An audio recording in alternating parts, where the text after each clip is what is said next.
सहना भवतु सहनौ भुनक्तु सह वीर्यं करवावहै तेजस्विनावधीतमस्तु मा विद्विषावहै।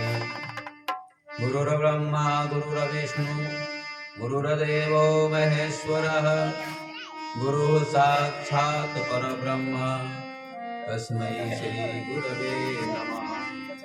अखण्डमण्डलाकारं व्याप्तं येन चराचरं तत्पदं दर्शितं येन तस्मै श्री गुरवे नमः। वराहपीठं नटवरवपुः कर्णयोः कर्णिकारं बिभ्रद्वासः कनककपिशं वैजयन्तीं च मालाम् रन्ध्रानवेनोरधरसुदया पूर्यं गोपविन्दैर्बृन्दारण्यं स्वपदरम्नं प्राविशद्गीतकीर्तिः वंशी विभूषितकरानवनीरदाभात् पीताम्बरादरुणबिम्बफलाधरोष्ठात् पूर्णेन्दुसुन्दरमुखादरविन्दनेत्रात् कृष्णात् परं किमपि तत्त्वमहं न जाने। कृष्णाय वासुदेवाय देवकी नंदनाय च नंदगोपकुमाराय गोविन्दाय नमो नमः। नीलाम्बुजश्यामलकोमलाङ्गं सीतासमारोपितवामभागं पाणौ महासायकचारुचापं नमामि रामं रघुवंशनाथं। मनोजवं मारुततुल्यवेगं जितेन्द्रियं बुद्धिमतां वरिष्ठं वातात्मजं वानरयोतमुख्यं श्रीरामदूतं शरणं प्रपद्ये। सर्वे भवन्तु सुखिनः सर्वे सन्तु निरामयाः सर्वे भद्राणि पश्यन्तु मा कश्चित् दुःखभाग् भवेत्। ओम शांति शांति शांति। सभी लोग 2 मिनट भगवान के नाम का पावन संकीर्तन करें। गोविंद जय जय गोपाल जय जय गोविंद जय जय गोपाल जय जय गोविंद जय जय गोपाल जय जय गोविंद जय जय गोपाल जय जय राधा रमण हरि गोविंद जय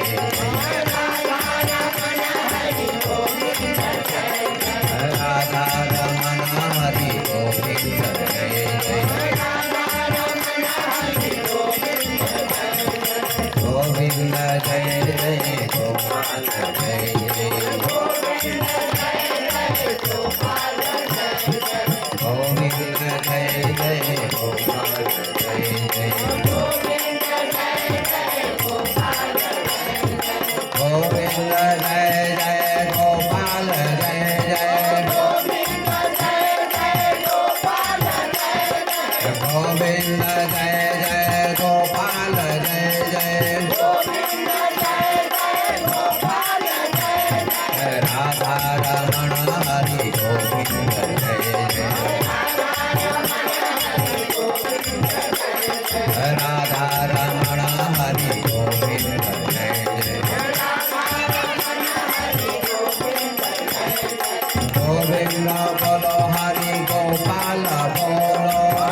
कृष्णचंद्र भगवान की,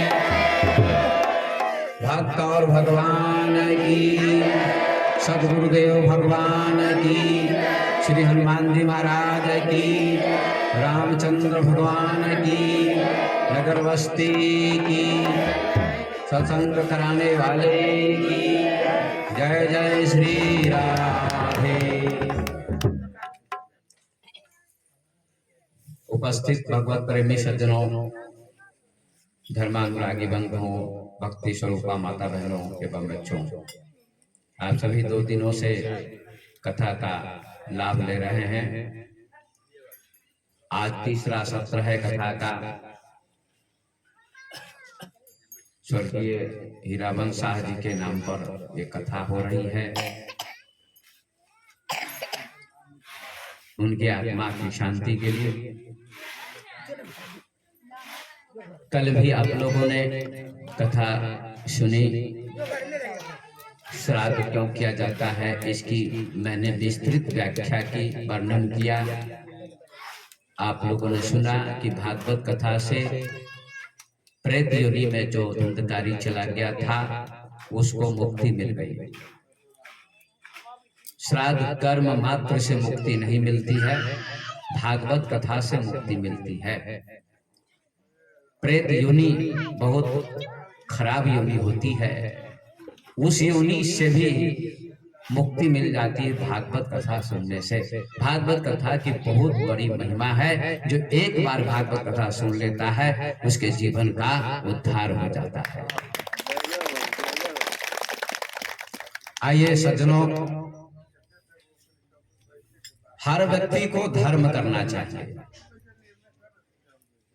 हर व्यक्ति को धर्म करना चाहिए। इस संसार में हम लोग धर्म करने के लिए आए हैं। 2 ही चीजें हैं संसार में, धर्म और अधर्म। अधर्म नहीं करना चाहिए, धर्म करना चाहिए। धर्म से सुख मिलता है, शांति मिलती है, जीवन पवित्र बनता है। अधर्म से जीवन में दुख आता है, अशांति आती है, टेंशन आता है, तनाव आता है। अधर्म किसी को भी नहीं करना चाहिए। यदि धर्म पूर्वक जीवन जिएगा तो मृत्यु के बाद उसको भगवान की प्राप्ति होगी, जन्म मरण के चक्र से छुटकारा मिलेगा। लेकिन आदमी धर्म नहीं करता है, अधर्म करता है, जीवन भर अधर्म करता है।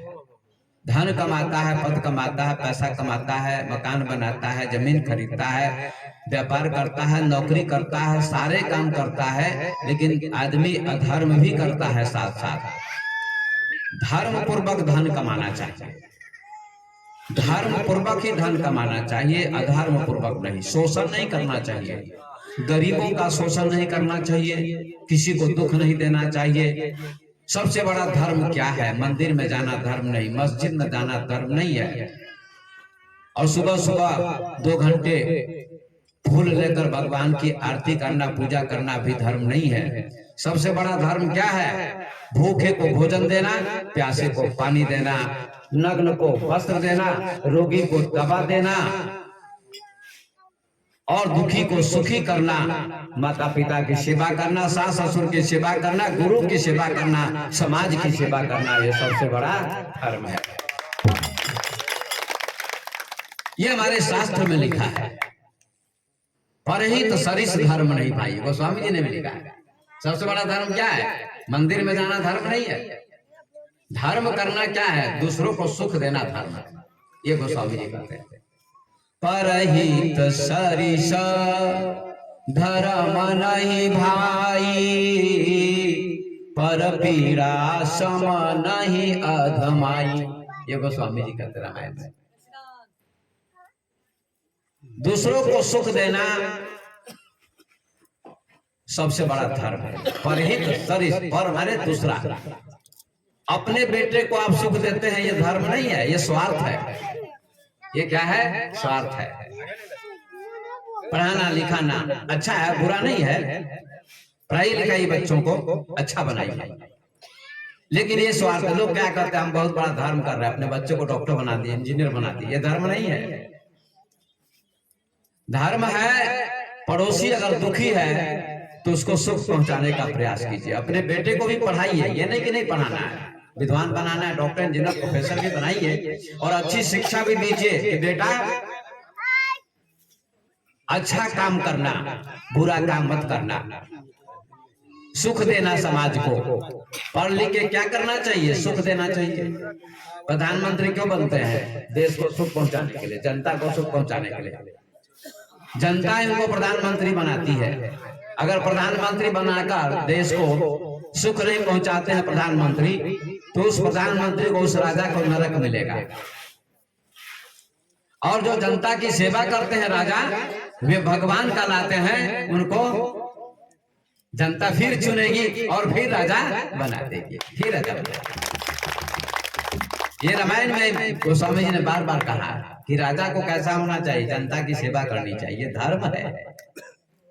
अपने परिवार के लिए नहीं सोचना चाहिए। हमारे देश के प्रधानमंत्री नरेंद्र मोदी भारत के पत्नी का भी त्याग कर दिया है, परिवार का त्याग कर दिया, देश के लिए सोचते हैं। रात 3 बजे उठते हैं और देश के लिए सोचते हैं। योग ध्यान प्राणायाम भी करते हैं, धर्म को भी मानते हैं, धार्मिक राजा है और देश के लिए सोचते हैं। अपने लिए कुछ नहीं सोचते, त्यागी, परम त्यागी है और पूरे देश के लिए सोचते हैं। उनके लिए पूरा देश सोचता है और कई बार 2 बार जीत चुके हैं और आगे भी जीतने की संभावना है। ऐसा राजा होना चाहिए। जा सुराज प्रिय प्रजा दुखारी, सो नृप अवश्य नरक अधिकारी। गोस्वामी जी कहते हैं, जा सुराज प्रिय प्रजा दुखारी, सुराज प्रिय प्रजा दुखारी, सो नृप अवश्य नरक अधिकारी, सो नृप अवश्य नरक अधिकारी। जासुराज, जिसके राज्य में प्रजा दुखी रहती है, वह राजा नरक में जाता है। ये तुलसीदास जी कहते हैं, जनता को सुख पहुंचाना चाहिए, राजा का धर्म है। ऐसे ही धर्म क्या है? आप दूसरों को सुख पहुंचाइए। कोई भूखा है उसको पूछिए भोजन मिला कि नहीं मिला, कोई गरीब है तो उसके भोजन की व्यवस्था कर दीजिए, प्यासा है तो पानी पिला दीजिए, नग्न है तो वस्त्र देने का प्रयास कीजिए, रोगी है पैसा नहीं है तो उसके लिए कुछ पैसे की व्यवस्था कर दीजिए ताकि उसका इलाज हो सके। तो उसके माता पिता या उसकी आत्मा से अनेक दुआएं आपके लिए निकलेंगी और आपका जीवन सुखी हो जाएगा। इसलिए आप धर्म करिए, धर्म परहित सरिस धर्म नहीं भाई। दूसरों को सुख पहुंचाना, दूसरों का हित करना सबसे बड़ा धर्म है।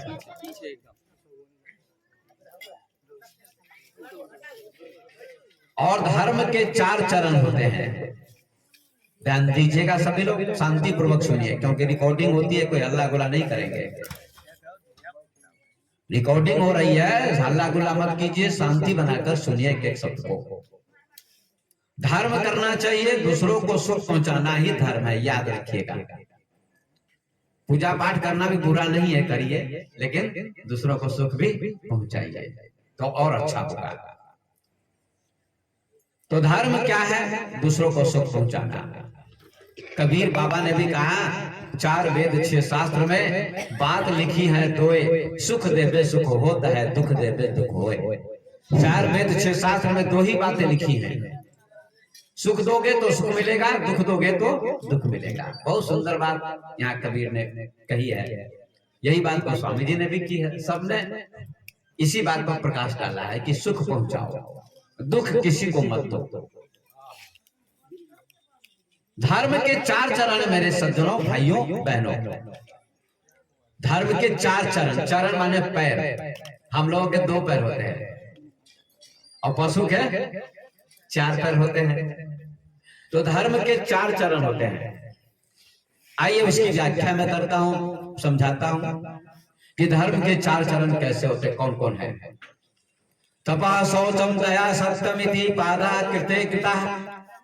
ये भागवत में लिखा है प्रथम स्कंद में कि धर्म के 4 चरण होते हैं।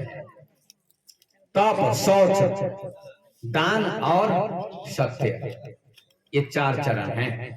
इन 4 चरणों का वर्णन मैं करता हूं, आप लोग सुनिएगा। बहुत सुंदर विषय है। परिवार का, समाज का, सबका कल्याण होगा, समाज अच्छा बनेगा। तो धर्म के 4 पैर हैं, 4 चरण हैं। पहला चरण है तप।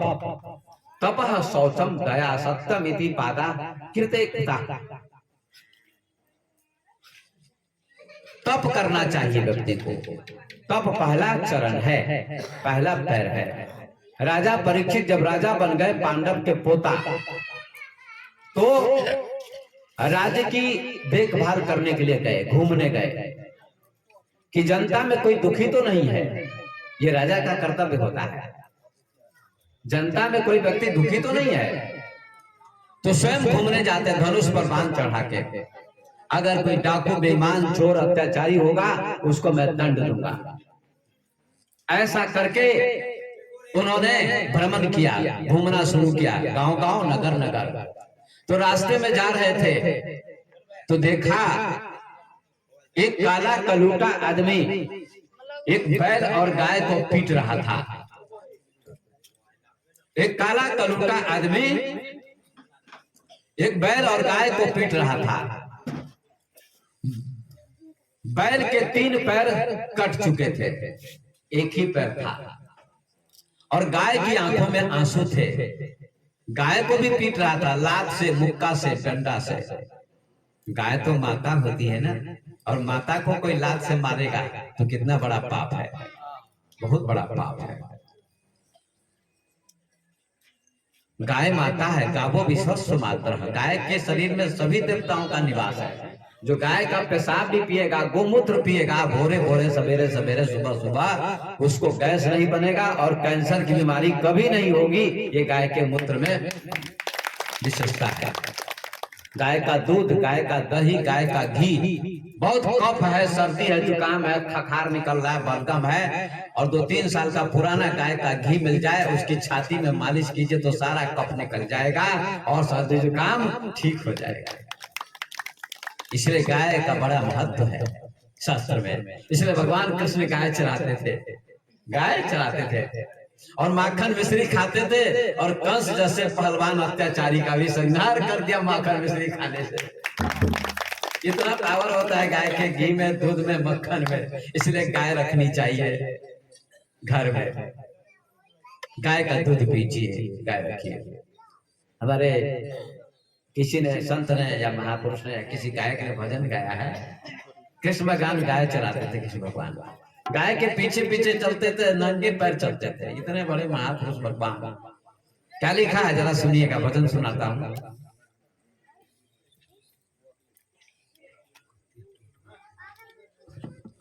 आइए सुनिए और गाइए।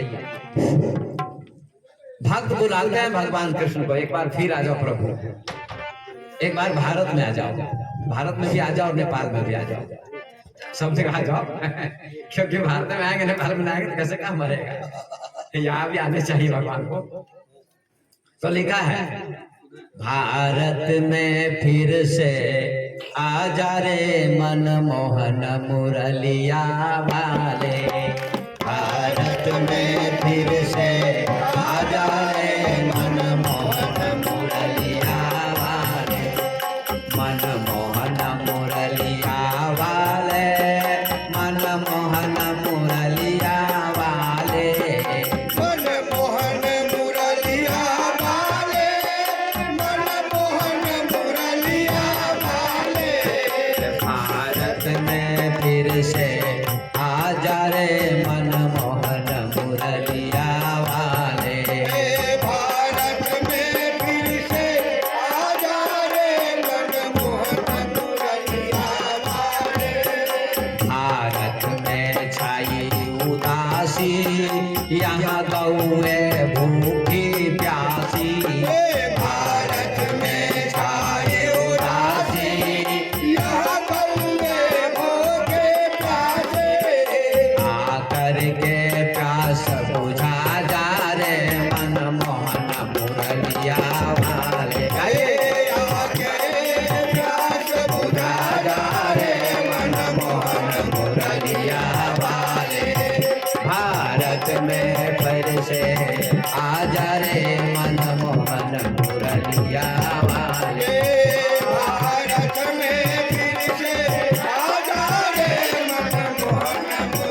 वाले भारत हुआ न्यारा न्यारा, यहाँ गौओं पर चला कटारा। भारत हुआ न्यारा, यहाँ गाँव पे चला कटारा। हाँ, भारत हुआ न्यारा न्यारा, यहाँ गौओं पर चला कटारा। भारत हुआ न्यारा न्यारा, यहाँ गाँव पे चला कटारा। आकर के जान बचा जा रे मन मोहन गलिया वाले। आकर के जान बचा जा रे मन मोहन मुरलिया वाले, मन मोहन मुरलिया वाले। मनमोहन मुरलिया वाले, मनमोहन मुरलिया वाले। हे, भारत में फिर से आ जा रे मन मोहन मुरलिया वाले। भारत में फिर से आजा रे मनमोहन मुरलिया वाले। न सास बहू की बनती, न माँ बेटे की बनती।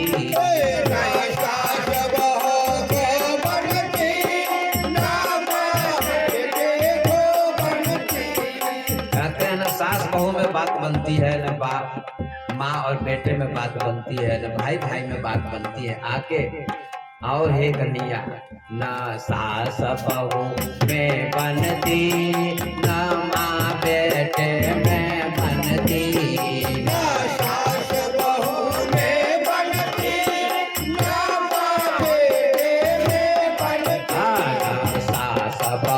में बनती, न माँ बेटे में बनती।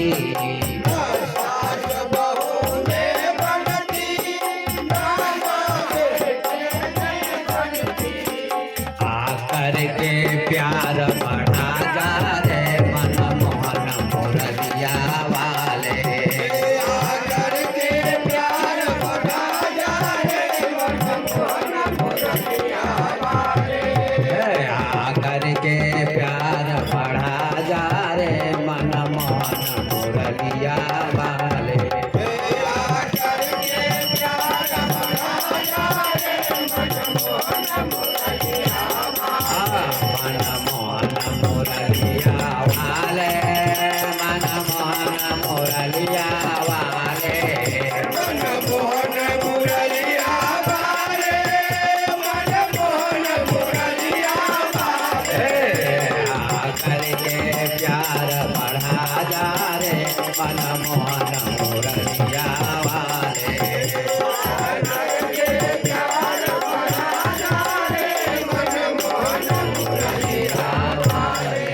बोलिए कृष्ण कन्हैया लाल की जय।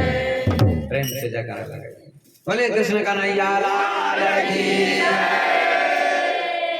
तो इस भजन में भगवान कन्हैया को भक्त बुलाते हैं, आ जाओ प्रभु।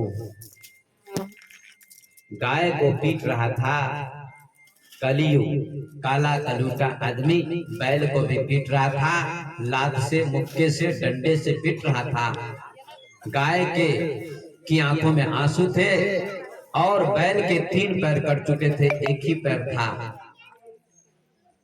बैल धर्म का प्रतीक है, गाय पृथ्वी की प्रतीक है।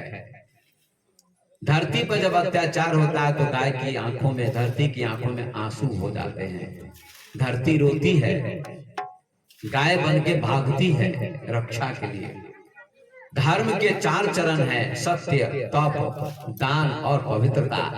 3 पैर समाप्त हो गए हैं, एक ही पैर रह गया है, वो है दान। पहला पैर है तप। परीक्षित जी ने देखा गाय और बैल को पीट रहा है ये आदमी, काला कलूटा आदमी। उनको बड़ा क्रोध आया और धनुष पर बाण चढ़ा के कहा, ऐ दुष्ट, तुम गाय और बैल को क्यों पीट रहे हो, क्यों सता रहे हो? मैं तुझे अभी यमलोक पहुंचा दूंगा। बोलो तुम कौन हो? उसने अपना परिचय दिया।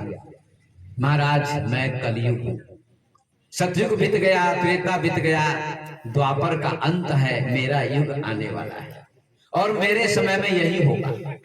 गाय को लोग पीटेंगे, गाय की हत्या करेंगे, माता पिता को सताएंगे, समाज को सताएंगे, यही मेरे समय में होने वाला, मेरा राज्य आने वाला, मेरा अधिकार। कहा तो तुमको मैं समाप्ति कर दूंगा, न रहेगा बांस न बजेगी बांसुरी।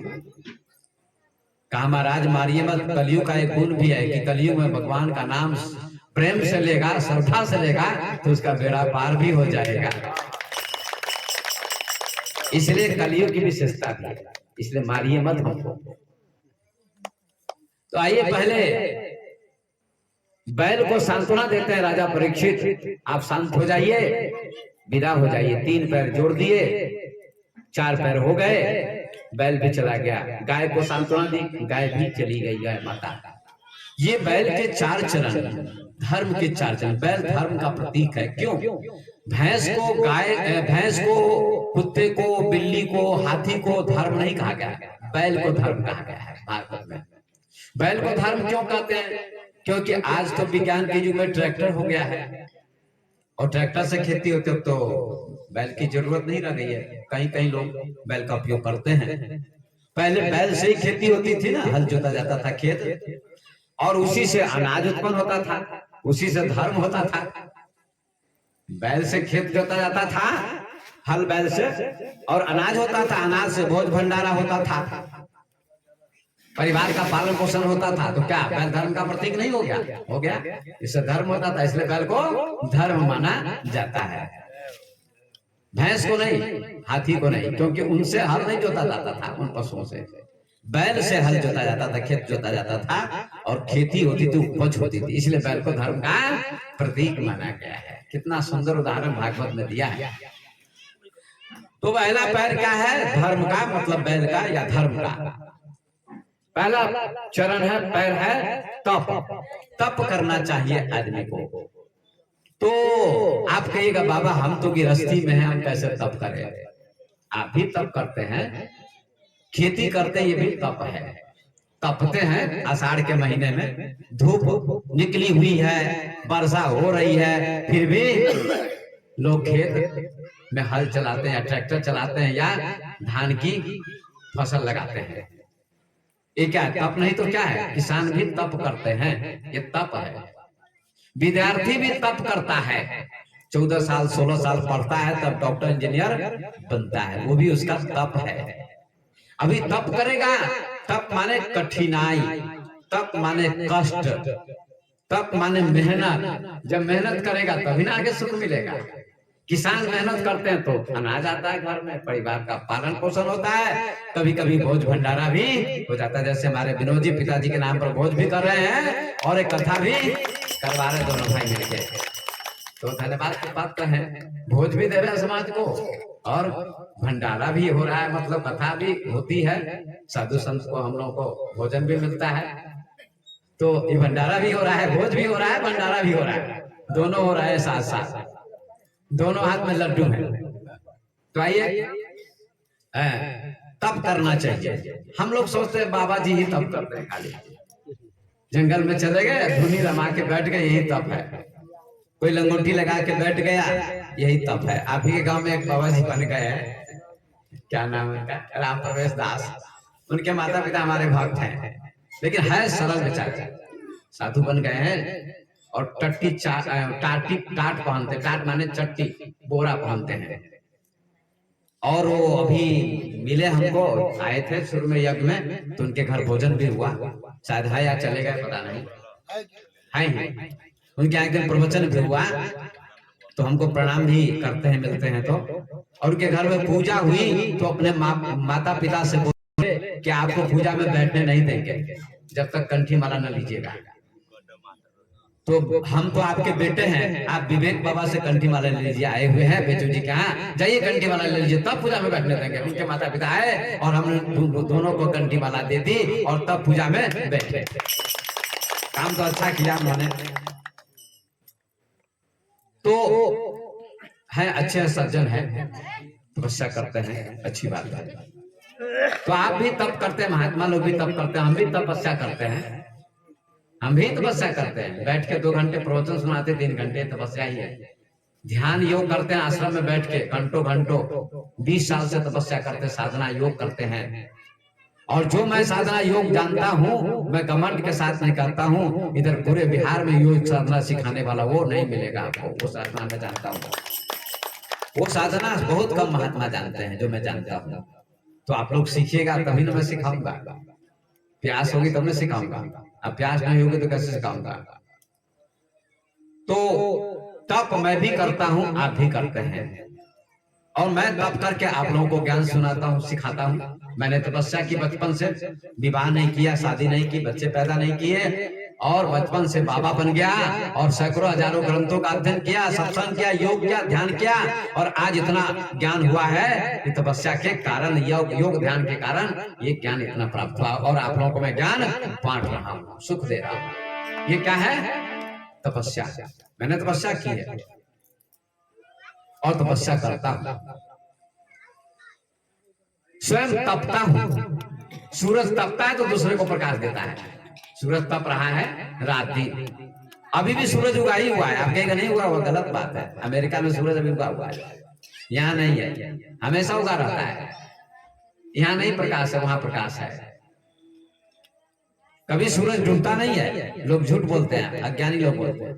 विद्वान लोग जानते हैं कि सूरज कभी डूबता नहीं है, लेकिन हम ऐसे भाषा में कहते हैं कि सूरज डूब गया, सूर्यास्त हो गया। कभी नहीं डूबता है। The sun rises in the east and sets in the west. सूरज पूरब में उगता है, पश्चिम में डूबता है, झूठ बात है। कभी न उगता है न डूबता है, हमेशा उगा हुआ है, हमेशा उगा हुआ है। पृथ्वी गोल है, इसलिए आधे भाग पर प्रकाश पड़ता है, आधे भाग पर नहीं पड़ता है। ऐसा कारण, जैसे गेंद को रख दीजिए, दिया को जला दीजिए, तो एक तरफ प्रकाश पड़ेगा, एक तरफ प्रकाश नहीं पड़ेगा। ऐसे ही तो ये सूरज भी तपता है तो प्रकाश दुनिया को देता है। संत महात्मा योगी ज्ञानी भी तपते हैं, योग करते हैं, ध्यान करते हैं, सत्संग करते हैं, और दुनिया को सुख पहुंचाते हैं। सत्संग देकर, सत्संग सुनाकर ज्ञान देते हैं, लोगों का कल्याण करते हैं। वो बैल के 3 चरण जोड़ दिए। तप पहला चरण है, तप करना चाहिए आदमी को, भजन सत्संग ध्यान करना चाहिए, ये तप है। सता रहा था बैल को और गाय को, कलयुग पीट रहा था। किसी को सताना नहीं चाहिए, किसी को दुख नहीं देना चाहिए। और कलयुग जिसके मन में आ जाता है वो दूसरों को दुख देता है। एक भजन है, आइए सुना देता हूँ, तो आगे चलाता हूँ प्रसंग। इसकी व्याख्या करूंगा, 4 चरणों की व्याख्या करूंगा। कलयुग बैल को गाय को पीट रहा था, सता रहा था, दुख दे रहा था। दुख किसी को मत दीजिए। बहू सास को दुख न दे, सास भी बहू को दुख न दे। सास कहती है हमको सुख पहुंचाए बहू, तो सास का भी काम है बहू को सुख पहुंचाए। बेटी कहे तो आपको माँ कहेगी। दोनों एक दूसरे को सुख पहुंचाए। बहू सास को माँ कहे तो सास का हृदय कितना खुश होगा, होगा कि नहीं होगा? होगा। और माँ नहीं कहेगी, बुढ़िया कहेगी तो उसका दुख, मन में दुख होगा कि नहीं? उसके बुढ़िया के मन में, सास के मन में दुख होगा। ये मुझे बुढ़िया कहती है। बुढ़िया कहना अच्छा नहीं है, माँ कही है। लेकिन जब झगड़ा होता है तो बुढ़िया कहती ही है, बुढ़ी खसूट मर नहीं जाती है ना?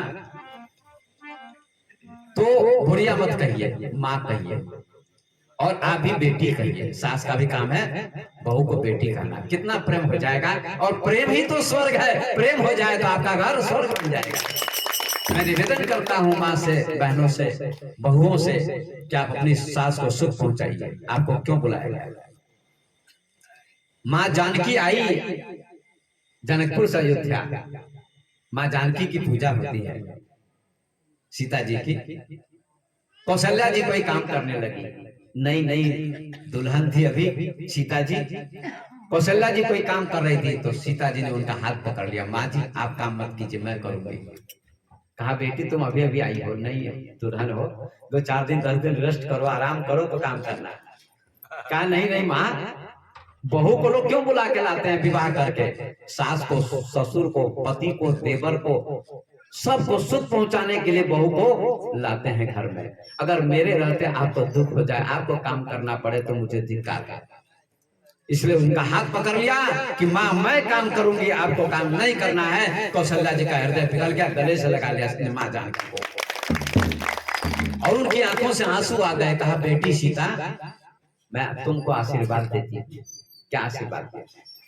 अचल रहे यही बात तुम्हारा,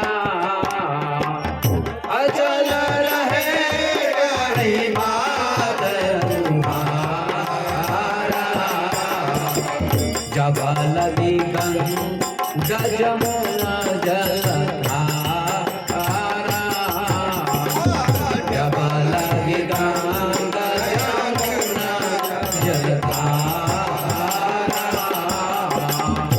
अचल रहे यही बात तुम्हारा, तुम्हारा सुहाग अचल रहे, अजर रहे, अमर रहे, ऐसा आशीर्वाद है। जब तक गंगा जी में पानी बहता रहेगा, गंगा जी बहती रहेंगी, यमुना बहती रहेगी, तब तक तुम्हारा सुहाग अचल अमर रहेगा, ऐसा मैं आशीर्वाद देता हूं। कितना सुंदर आशीर्वाद।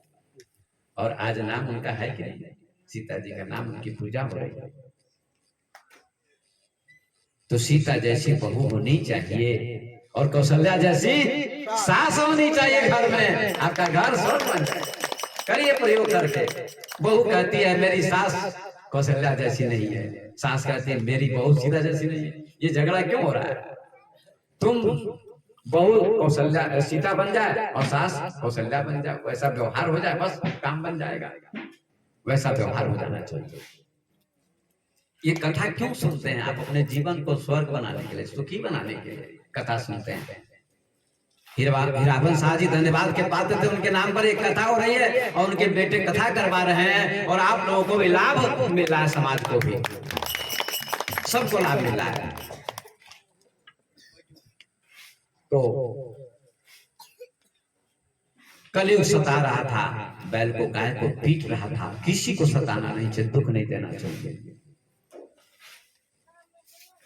भजन एक है बहुत सुंदर प्रचलित भजन है जो गाता हूँ, आप लोग भी सुनिए और धीरे धीरे गाइए, साथ दीजिए। नहीं चाहिए दिल दुखाना किसी का, नहीं चाहिए दिल दुखाना किसी का, नहीं चाहिए दिल दुखाना किसी का,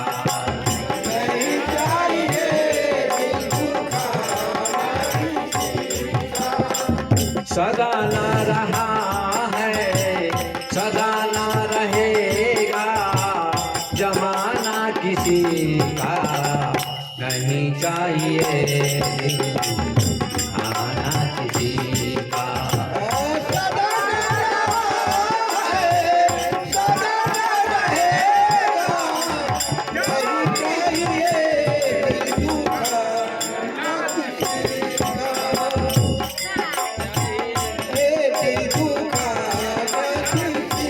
का, नहीं चाहिए दिल दुखाना किसी का, नहीं चाहिए दिल दुखाना किसी का, आएगा बुलावा तो जाना पड़ेगा, आएगा बुलावा तो जाना पड़ेगा, सर आखिर तुझको झुकाना पड़ेगा, सर आखिर तुझको झुकाना पड़ेगा, वहाँ न चलेगा, वहाँ न चलेगा बहाना किसी का, नहीं चाहिए दिल दुखाना किसी का, वहाँ न चलेगा, वहाँ न चलेगा, बहाना किसी का, नहीं चाहिए दिल दुखाना किसी का, नहीं चाहिए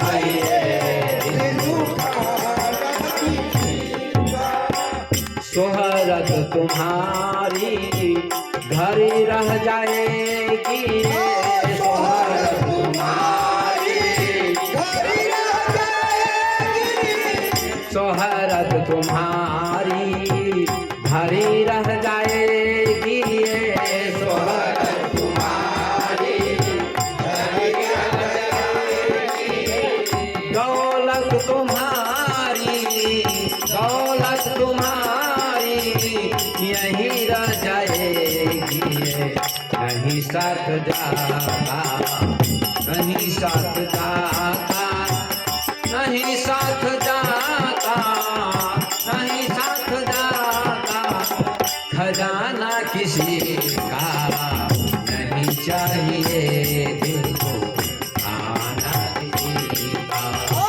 नहीं साथ जाता, नहीं साथ जाता, जाना किसी का नहीं चाहिए दुखाना किसी का, नहीं चाहिए दिल दुखाना किसी का।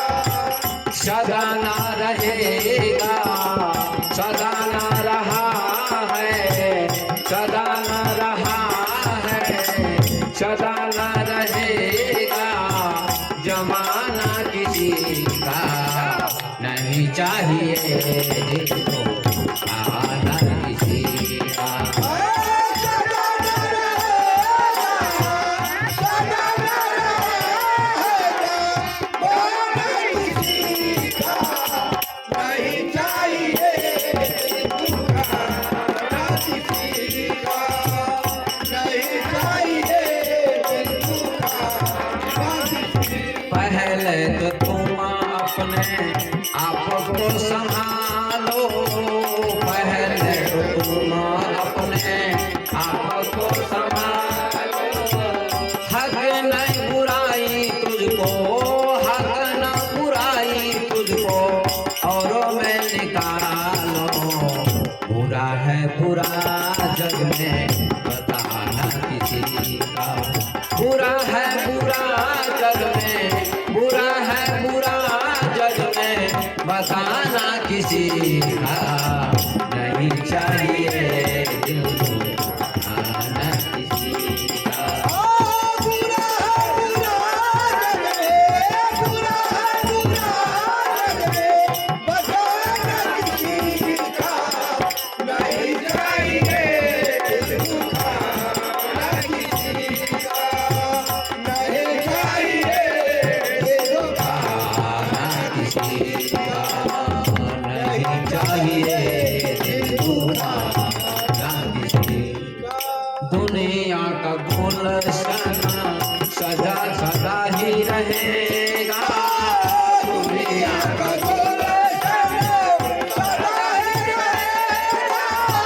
ये तो जहां में लगा ही रहेगा, ये तो जहां में लगा ही रहेगा।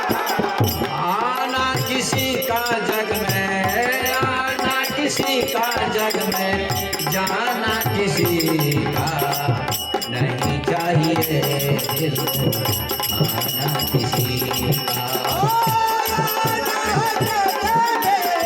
आना किसी का जग में, आना किसी का जग में, जाना किसी का नहीं चाहिए दिल को आना किसी का, नहीं चाहिए दिल को आना किसी का। सदा ना रहा है, सदा ना रहा है, सदा ना रहेगा नहीं चाहिए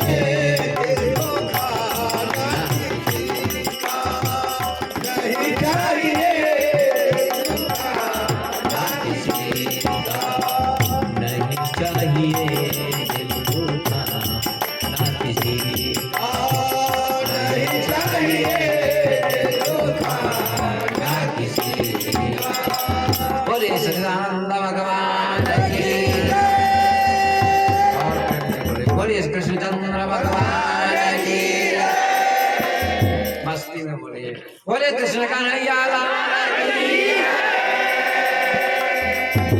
सदा न रहेगा, सदा न रहा है, जमाना किसी का नहीं चाहिए दिल दुखाना, किसी का दिल मत दुखाओ, यही धर्म है। शोहरत तुम्हारी धरी रह जाएगी, ये जो शोहरत है, प्रसिद्धि, ख्याति, नाम सब यही रह जाएगा।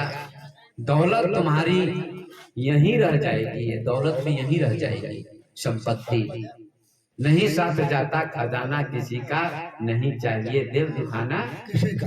पहले तो तुम अपने आप को संभालो। बहुत सुंदर बात कहते हैं लोग, दूसरे की बुराई को देखते हैं, वो बहुत बुरा है, वो बहुत बुरा है, वो बहुत बुरा है। पहले अपने को आप देखते हैं कि मैं बुरा हूं कि नहीं, अपने को देखो। बुरा जो देखन मैं चला, बुरा न मिला कोई, और जो दिल ढूंढा अपना मुझसा बुरा कोई। अपना सा बुरा कोई नहीं है, अपने को सबसे बुरा मानिए। ये आंखें सबको देखती हैं, वो बहुत बुरा है, पड़ोसी बहुत बुरा है, भाई बहुत बुरा है, वो आदमी बहुत खराब है, लेकिन ये आंख अपने आप को नहीं देखती है। आंख को देखने के लिए दर्पण चाहिए। ऐसे ही आप में जो बुराई है उसको दिखाने के लिए सत्संग चाहिए, गुरु की जरूरत है। गुरु ही आपकी बुराई को दिखाते हैं और दूर करने का प्रयास करते हैं। इसलिए किसी को बुरा मत कहो, अपने को बुरा सबसे समझो कि मैं सबसे बुरा हूं। पहले तो तुम अपने आप को संभालो, हक नहीं बुराई तुझको औरों में निकालो।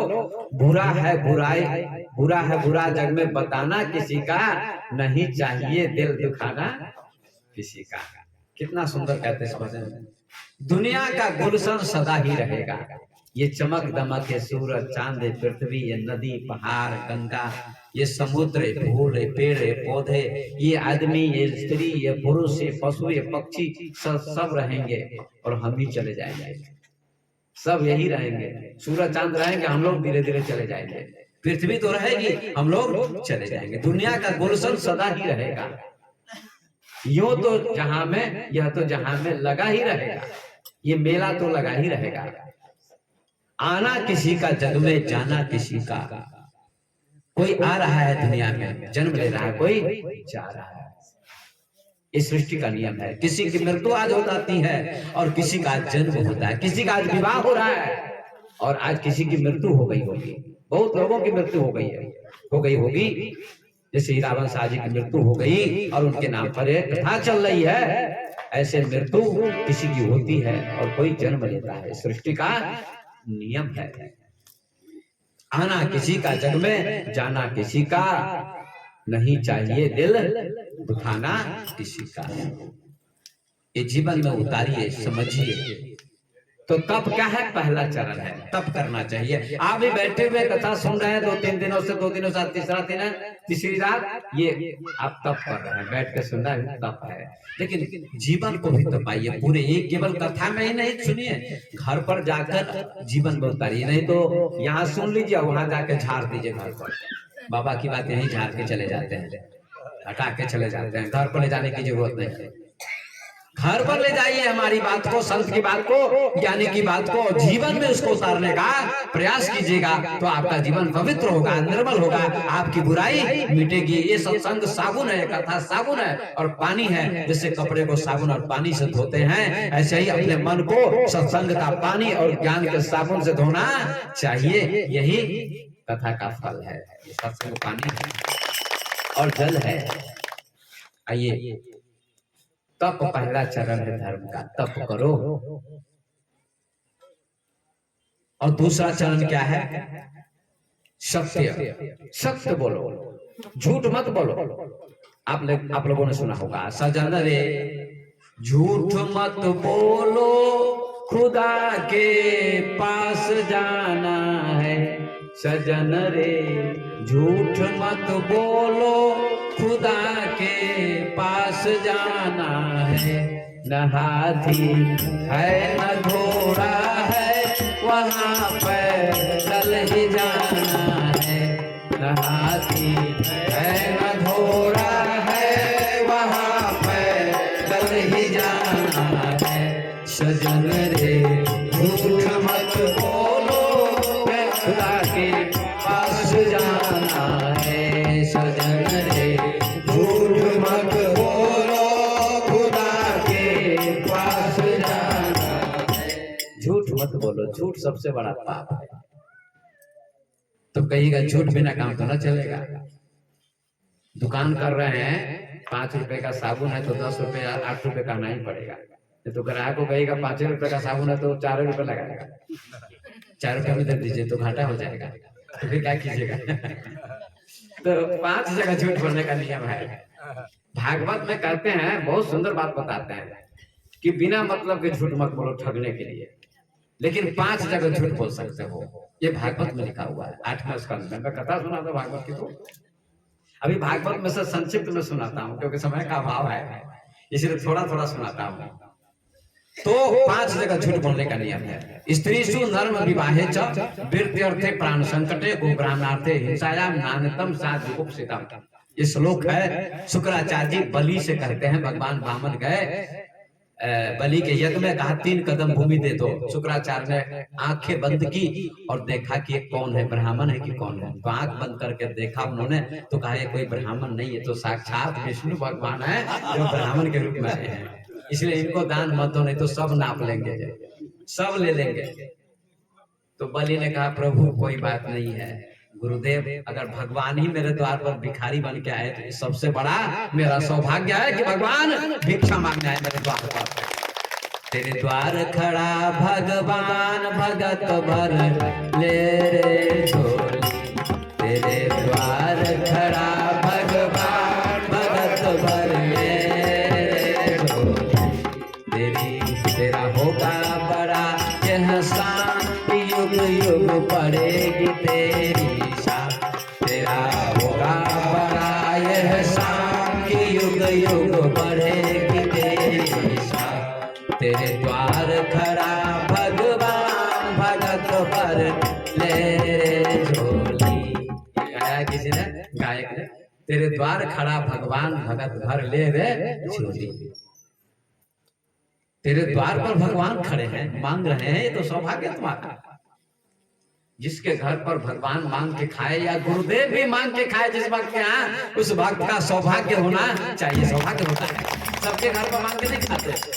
भगवान कृष्ण ने विदुर के यहाँ मांग के खाया, दुर्योधन के यहाँ 56 व्यंजनों का त्याग कर दिया, और विदुर के यहाँ मांग कर खाया, केले के छिलके खाए, साग खाया। सौभाग्य उस भक्त का होता है, भाग्य उस भक्त का होता है। भाग्यशाली पुण्यात्मा वह होता है जिसके घर पर संत महात्मा गुरुदेव मांग कर खाते, भगत कुछ लाभ खाते हैं। आपको खुश होना चाहिए। कितने लोग दुखी हो जाएंगे, बाबा मांग के खाते, बाबा लोभी है। अरे ऐसा मत कहना, नहीं तो तुम्हारा दुर्भाग्य हो जाएगा। नाराज मत होना, खुश होना कि मुझसे मांग के खा रहे हैं। जिसको अपना मानते हैं उसी से मांग के खाते हैं, ये समझ लेना चाहिए, जिसको अपना मानते हैं। तो गुरु के लिए आप समर्पित हो जाइएगा तभी मांग के खाएंगे, नहीं तो नहीं। कोई पति अपनी पत्नी से ही मांग के खाता है, या कोई बेटा अपनी माँ से मांग के खाता है, अपना समझता था कि मेरी माँ है, इसलिए अपने से मांग के खाते। तेरे द्वार खड़ा भगवान भगत भर ले रे झोली। अरे भगत झोली भर ले, आशीर्वाद के ले ले आशीर्वाद भगवान से। तेरा होगा बड़ा एहसान कि युग युग बढ़ेगी तेरी शान। तेरा एहसान होगा, दुनिया में नाम होगा तेरा, तेरी शान बढ़ेगी, इज्जत बढ़ेगी। शुक्राचार्य कहते मत दो। बलि ने कहा दूंगा प्रभु, दे दिया 3 कदम भूमि। तो कहा 5 जगह झूठ बोलना चाहिए। गुरु जी ने कहा स्त्री से नर्म विवाह, स्त्री को खुश करने के लिए झूठ बोलना चाहिए। पत्नी अगर बहुत नाराज हो जाती है, लेकिन सब जगह नहीं, सब जगह पति को पत्नी को खुश नहीं करना चाहिए। खुश भी करना चाहिए, कभी कभी डांटना भी चाहिए। अगर वो मछली मांस खाती है और पति भक्त है तो उसको मांस खाने के लिए डांटना चाहिए, समझाना चाहिए। अगर वो मांस खाती है तो मांस खाने वाली पत्नी से पति पत्नी का मिलन होगा। अगर पति भक्त है, पत्नी मांस खाती मछली खाती है, दोनों का मिलन होगा, तो उसके गर्भ से जो संतान होगी वो अच्छी नहीं होगी। इसलिए पति पत्नी को भी भक्त होना चाहिए और पति को भी भक्त होना चाहिए। तो उसके गर्भ से जो संतान होगी वो लव कुश जैसे ध्रुव प्रहलाद जैसे संतान होगी, वैसा बेटा होगा। मीरा जैसी बेटी होगी, सीता जैसी बेटी होगी, सबरी जैसी बेटी होगी। इसलिए पति पत्नी दोनों को भक्त बनना चाहिए। मांस नहीं खाना चाहिए। मांस खाना बहुत बड़ा पाप है। आपके पेट में मांस जा रहा, पेट अशुद्ध हो गया, शरीर अशुद्ध हो गया। इसकी चर्चा में ज्यादा नहीं करूंगा। मेरे पास हजारों लाखों शब्द हैं, क्योंकि हमको प्रसंग पर ले जाना है आगे, और ले जाता हूँ वहीं जहां से शुरू करता हूँ वहीं समाप्त करता हूँ। बीज एक छोटा होता है, वृक्ष बहुत बड़ा होता है, फिर अंत में बीज हो जाता है। आदमी कहीं कहीं जाता है घूमने के लिए, फिर अंत में शाम को घर पर चला आता है। ऐसे मैं घूम घाम के फिर वहीं चलाता हूँ। तो सुनिएगा, मांस नहीं खाइए, माँ बहन कोई भी मांस नहीं खाइए, नहीं तो आपके गर्भ से बालक पैदा होगा संस्कारी ना होगा, डॉक्टर हो जाएगा बड़ी बात नहीं, इंजीनियर हो जाएगा, लेकिन संस्कारी ना होगा, ध्रुव प्रहलाद जैसा ना होगा। ध्रुव प्रहलाद जैसे बेटे को जन्म देने के लिए माँ को सुनीति होनी चाहिए, कयादु होनी चाहिए। इसलिए माँ अगर भक्त होगी तो बेटा भी धर्मात्मा होगा। मेरे माँ बाप दोनों भक्त थे, तो मैं संत बना, ये माँ बाप की देन है। इसलिए माँ बाप को धर्मात्मा होना चाहिए, भक्त होना चाहिए, दोनों भक्त होने चाहिए, ये याद रखिए। तो स्त्री को जब बहुत नाराज हो कभी कभी कि अब मैं ये कर दूंगी वो कर दूंगी, कीमती साड़ी नहीं लाएंगे खरीद के, गाने नहीं बना देंगे तो मैं फांसी लगा के मर जाऊंगी, ये वो धमकी देती है कभी कभी, धमकी देती है। तो बेचारा पति डर जाता है कि मर जाएगी तो भोजन बना के कौन देखे। तो पति को कहना चाहिए, देवी तुम नाराज मत हो, 1000 की साड़ी 2000 5000 की साड़ी ला दो। वो कहती 1000 की ला दो, 2000 की ला दीजिए, तो आप 5000 की अभी जाता हूँ मलंगवा ले आके दे दूंगा, चिंता मत करो। भले ही लाइए 2 दिन के बाद, चाहे कम की साड़ी लाइए, मगर अभी खुश कर दीजिए बात से, वो खुश जाएगी बेचारी, कम से कम खुश तो कर दिया। उसको क्रोध आ रहा है तो क्रोध तो शांत हो जाएगा, क्रोध शांत हो जाएगा। इस स्थिति में पत्नी को खुश कर देना चाहिए, झूठ बोलकर भी, झूठ बोलकर भी अगर किसी को खुश कर दिया जाए तो पुण्य होता है, क्रोध तो दूर हो गया ना। तो स्त्री को प्रसन्न करने के लिए झूठ बोलो थोड़ी देर के लिए। स्त्री सु नर्म, और झूठ हास परिहास में, मजाक में भी लोग झूठ बोल देते हैं, तो उसमें उतना पाप नहीं करता है, क्योंकि विवाह में लोग एक दूसरे को गाली देते हैं, महिलाएं गाली देती है, क्या क्या होता है विवाह में नहीं होता है, उसको लोग बुरा नहीं मानते हैं, बहुत गालियां देती महिलाएं सब। लेकिन गीत जब गाती महिलाएं तो बुरी बुरी गालियां देती, बुरी बुरी गालियां नहीं देनी चाहिए, मैं सुनता रहता हूँ। विवाह होता है तो बहुत खराब खराब गालियां भी देती है, जो गालियां नहीं देनी चाहिए, जो बात नहीं बोलनी चाहिए वो भी बोलती महिलाएं, और पुरुष लोग सुनते रहते मजे से, और माइक लगा ला के गाती, गला फाड़ फाड़ के, इलायची खा खा के। क्या ये काम है? पंजाब में, दिल्ली में और प्रांतों में ऐसी गंदी गालियां नहीं देती महिलाएं, भजन गाती हैं। विवाह में भी भजन गाती है, आप लोग भजन गाइए, गीत भी गाइए, कोई बात नहीं, पता नहीं कहाँ से गीत आप लोग याद कर लेती हैं। अनपढ़ महिलाएं भी बहुत गीत गाती रहती हैं, वो परंपरा सीख लेती है इसलिए। लेकिन गंदी गंदी बातें नहीं बोलनी चाहिए, ज्यादा प्रयास करना चाहिए अच्छा शब्द बोले। लेकिन विवाह शादी में थोड़ा बहुत समाज में चलता रहता है, तो उसको बुरा लोग नहीं मानते हैं, कहते वहां भी थोड़ा झूठ बोल दो, हास परिहास में, मजाक में, कोई बात नहीं। स्त्री सुंदर में विवाह, और विवाह में भी लोग झूठ बोलते थे। बेटी वाला जाता है बेटे वाले के यहाँ, तो बेटा वाला कहता है, पहले सुनते हैं, कहते लोग ये सारा ये जो प्लॉट है ना सब मेरा ही है, किसी का खाता सब मेरा ही है। तो बेटी वाले को विश्वास आता है मेरी बेटी दानी घर में आएगी कुछ भी है, और बाद में पता चलता है किसी के घर में कुछ भी नहीं है, ठग लिया ऐसे। ऐसा झूठ भी नहीं बोलना चाहिए, ज्यादा थोड़ा बहुत बोलना चाहिए ताकि काम चलता है। स्त्री सुंदर में विवाहेच वीर्ति अर्थे, और व्यापार में झूठ बोलना चाहिए, दुकान वगैरह में व्यापार में थोड़ा बहुत झूठ बोलना चाहिए। कपड़ा है 200 का 500 का 500 का तो 700 बोलिए, 800 बोलिए, 100 150 का लाभ तो होना ही चाहिए, नहीं तो काम नहीं चलेगा। स्त्री सुंदर विवाहेच वीर्ति अर्थे प्राण संकटे, और प्राण संकट आने पर झूठ बोलना चाहिए। अगर आपको फांसी होने वाली है और झूठ बोलने से फांसी नहीं होगी तो वहां झूठ बोल देना चाहिए, ये भी धर्म होगा। गो ब्राह्मणार्थे, गाय की हत्या हो रही है, वहां झूठ बोल दीजिए, गाय बच जाएगी। ब्राह्मण की हत्या हो रही, साधु संत की हत्या हो रही, फांसी होने वाली है, वहां आप झूठ बोल दीजिएगा। अगर उनकी फांसी नहीं होगी, उनको वो बच जाएंगे, तो वहां झूठ बोल देना पुण्य है, पाप नहीं है। ऐसे 4 5 6 स्थानों में झूठ बोलना चाहिए, बाकी वैसे नहीं। लेकिन हमेशा लोग झूठ बोलते रहते हैं, बात बात में झूठ बोलते हैं। फोन बात कर रहे हैं, रहेंगे घर में, कहेंगे हम गांव से बाहर निकल गए हैं, रहेंगे घर में, फोन से बात कर रहे हैं, चिंता मत कीजिए, मैं गांव से बाहर निकल चुका हूँ, आधे रास्ते में हूँ, है ना। बहुत झूठ बोलते हैं मोबाइल पर लोग, बहुत झूठ बोलते हैं, इतना झूठ मत बोलिए। थोड़ा कम बोलिए, नहीं तो भगवान के दरबार में इसकी सजा मिलेगी आपको। ज्यादा झूठ मत बोलिए। तो कहते हैं सत्य बोलो, साच बराबर तप नहीं, झूठ बराबर पाप। कबीर साहब ने कहा जाके हृदय साच है, ताके हृदय आप। साच के समान कोई तप नहीं दुनिया में, साच ही तप है, सच बोलना। साच बराबर तप नहीं, झूठ बराबर पाप, और झूठ बोलने के समान कोई पाप नहीं है। जाके हृदय साच है, ताके हृदय आप। जिसके हृदय में सत्य का निवास है, जो 24 घंटे सत्य ही बोलता है, उसके हृदय में परमात्मा का निवास होता है, परमात्मा का निवास होता है। सच बोलो। सच कौन बोला? हरिश्चंद्र बोला। कभी झूठ नहीं बोलता था हरिश्चंद्र। राजा हरिश्चंद्र कभी झूठ नहीं बोलते थे। और बेटा मर गया, पत्नी तारा जाती है मरे हुए बेटे को लेकर, और हम शमशान घाट में क्या कर रहे हैं? ड्यूटी दे रहे हैं कि बिना कर चुकाए किसी को जलाने नहीं देना है। देखिए बिक गए हैं, राजा भी रानी भी, सब सत्य के लिए बिक गए। विश्वामित्र ने स्वप्न में उनको देखा कि सब धन मैंने दे दिया दान में। विश्वामित्र आते हैं और कहते हैं कि आपने स्वप्न देखा है तो सारा राज्य मुझे दान कर दीजिए।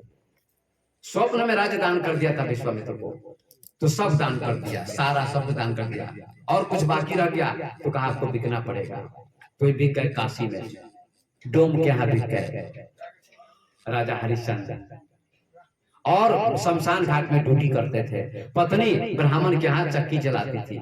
ओ पहले के जमाने में नहीं चक्की होती थी, क्या कहते थे उसको? वही चलाती थी बेचारी। जो रानी है, बेटा था रोहित, फूल लेने गया, वरुण देवता ने सांप बनकर उसको डंक मार दिया, मर गया। परीक्षा हो रही शब्द की, मर गया बेटा, रो रही है माँ। लाश जलाने के लिए ले जाती शमशान घाट में, पति के सामने जाती है, कहती है इसको जलाने दीजिए, आपका बेटा है, मैं आपकी पत्नी हूँ। हरिश्चंद्र कहते हैं यहाँ कोई किसी का बेटा नहीं है, न कोई किसी का बाप है, न कोई किसी की पत्नी, न कोई किसी का पति है। तारा तो बहुत रोने लगी, अरे आप नहीं मुझे पहचानते? नहीं पहचानता हूँ, लेकिन यहाँ ड्यूटी करनी है, सत्य के राह पर चलना है, मार्ग पर चलना है, सत्य की राह पर मैं चल रहा हूँ, रास्ते पर चल रहा हूँ, इसलिए तुझे कर चुकाना पड़ेगा। 1.25 रुपया देना होगा और कफन देना होगा, तभी जलाने दूंगा। अंत में क्या करे बेचारी, उसने अपना आंचल फाड़ा, आंचल फाड़ के कफन में लपेटा बेटे को, और जाती है कहीं से 1.25 रुपया मांग के लाती है तो देती है, तब उनको जलाने दिया, उस बेटे को जलाने दिया हरिश्चंद्र ने। लेकिन जला नहीं कहते हैं, जीवित हो गया, मरा नहीं कहते हैं, जीवित हो गया। परीक्षा है, जब आंचल फाड़ती है, फाड़ते समय ही जय जयकार की ध्वनि होने लगी, सभी देवता फूल बरसाने लगे, और ऋषि मुनि विश्वामित्र सभी आ गए। उसका बेटा जीवित हो गया। कहते उसका बेटा जीवित हो गया, मरा नहीं, जलाया नहीं गया, जीवित हो गया। सत्य में इतनी ताकत होती है, इतनी शक्ति होती है। चंद्र टरे, सूरज टरे, टरे जगत व्यवहार, पै दृढ़ श्री हरिचंद्र के टरे न सत्य विचार। सूरज टल जाए रात के, दिन के बदले रात में उगे, चंद्रमा रात के बदले दिन में उगे, लेकिन हरिश्चंद्र सत्य के मार्ग से हटने वाला नहीं है, हरिश्चंद्र ने कहा। तो सत्य की विजय होती, सत्य में विजय थे, सत्य की जीत होती है। इसलिए हरिश्चंद्र का पुत्र जीवित हो गया। विश्वामित्र आते हैं, कहते हैं जय हो हरिश्चंद्र की जय हो, हरिश्चंद्र की जय हो, तुमने परीक्षा पास कर ली। हरिश्चंद्र तुम धन्य हो, तुम धन्य हो, मैंने तुम्हारी परीक्षा की थी। ये है सत्यवादी हरिश्चंद्र की कथा। नाटक भी लोग खेलते हैं, हरिश्चंद्र का नाटक भी खेला जाता है। बहुत बड़े सत्यवादी थे। तो सत्य में बड़ी ताकत होती है, बड़ी शक्ति होती है, सत्य की जीत अंत में होती है। इसलिए सत्य के मार्ग पर चलने का प्रयास करना चाहिए। सत्यम वद वेद में लिखा है, सत्य बोलो, धर्मम चर, धर्म का आचरण करो, तो सत्य बोलना चाहिए। दूसरा चरण क्या है? सत्य। दूसरा पैर धर्म का सत्य है, सत्य बोलो। रामायण में तुलसीदास जी ने लिखा है कि धर्म न दूसर सत्य समान, धर्म न दूसर सत्य समान, आगम निगम पुराण बखाना, आगम निगम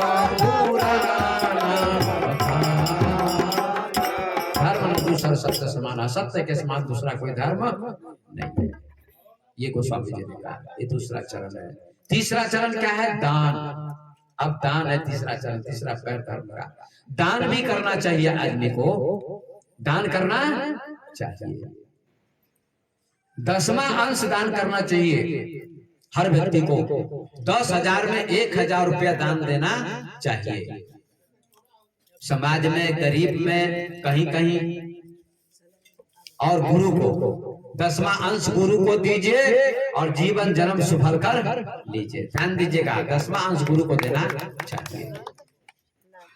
गुरु ज्ञान देते हैं, 10वां अंश को दान करो। देखिए कैसे कैसे दुनिया में दान हो रहा है। ध्यान दीजिएगा थोड़ा, दुनिया में दान हो रहा है।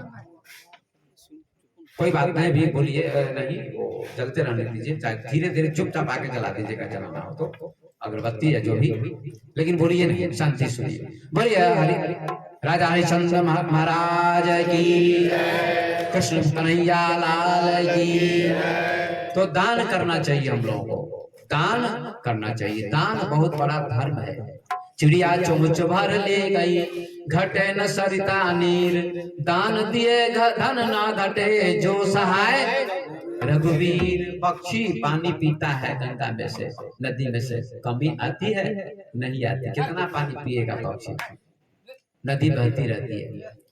आप सिंचाई करते हैं फसल की, फिर भी पानी कम नहीं होता, आता रहता हिमालय से। गंगा में, यमुना में, बड़ी बड़ी नदियों में। नदी दान देती है, गंगा दान देती है, यमुना दान देती है। आप भी दान करिए। सूरज दान देता है। दिन में सूरज निकलता है तो निकलता है तो क्या होता है? सूरज के निकलने से दिन होता है। वैसे हम लोग गलत बोल देते हैं। सूरज दान देता है, प्रकाश देता है, लेकिन सूरज में कोई कमी आती है? जब से सृष्टि तब से सूरज है और प्रकाश मिल रहा है। सूरज कभी बिल मांगता है? बिल, पैसा, सरकार बिजली देती है तो बिल आ जाता है 1 महीने में। आता है कि नहीं आता है? नहीं दीजिएगा तो 3 महीने में तो क्या हो जाएगा? फाइन लगेगा, देना पड़ेगा। इसलिए दान दीजिए। सूरज दे रहा है, चांद दे रहा है, फूल प्रकाश, रोशनी, सुगंध दे रहा है, चांद चांदनी दे रहा है, सूरज प्रकाश दे रहा है, नदी जल दे रही है, पेड़ पौधे फल देते हैं। पेड़ पौधे क्या देते हैं? फल देते हैं। अभी आम के पेड़ में मंजर लगे हुए हैं, फल आएंगे, पकेंगे, हम लोग खाएंगे। पेड़ पौधे भी दान करते हैं, हम लोगों को भी दान करना चाहिए। दान करना चाहिए, लेकिन लोग दान नहीं करते। थोड़ा बहुत दान करते हैं लोग, भक्त लोग आश्रम में, तो कहते हैं बार बार देना पड़ता है। और 1 साल में 1 बार गुरु पूर्णिमा में जाना पड़ता है तो कहते हैं 200 रुपए खर्च हो जाते हैं बाबा, 200 रुपए खर्च हो जाते हैं बाबा।